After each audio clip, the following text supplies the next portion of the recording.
Hello, myself, Dr. Ziaul Baloch. I am general dentist and an implantologist.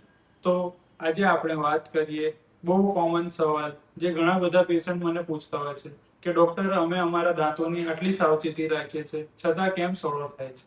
તો સડો થવાના chances મુખ્ય કારણો આ છે. પહેલું કે બે ટાઈમ બ્રશ ન કરવાથી કે બ્રશ ન કરવાથી. બહુ બધી વાર તમે સાંભળ્યું જ હશે કે ડોક્ટર ડેન્ટિસ્ટ સલાહ આપતા હોય છે કે બે ટાઈમ બ્રશ કરો. એનું મુખ્ય કારણ એ છે કે દાંત બે ટાઈમ બ્રશ કરવાથી સાફ રહે છે, જેનાથી મોઢામાં સડો થતું અટકે છે. બીજું, સ્વીટ ફૂડ, ફાસ્ટ ફૂડ કે કોલ્ડ ડ્રિંક્સ વારંવાર લેવાથી પણ દાંતોમાં સડો વધી શકે છે. ત્રીજું, દર 6 મહિને તમારા ડેન્ટિસ્ટ ડોક્ટર જોડે તપાસ ન કરાવવાથી અંદર ને અંદર તમારા દાંતોમાં સડો વધી શકે છે.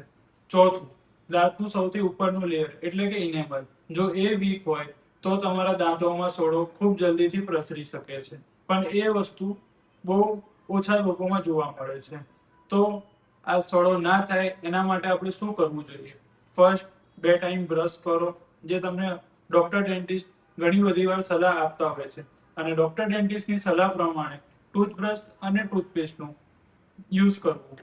બીજું, ડોક્ટર ડેન્ટિસ્ટની હર 6 મહિને વિઝિટ લેવી, જેથી તમારા દાંતોમાં થોડો બહુ સડો હોય તો એનું સિમેન્ટ થઈ શકે, ક્લિનિંગ થઈ શકે.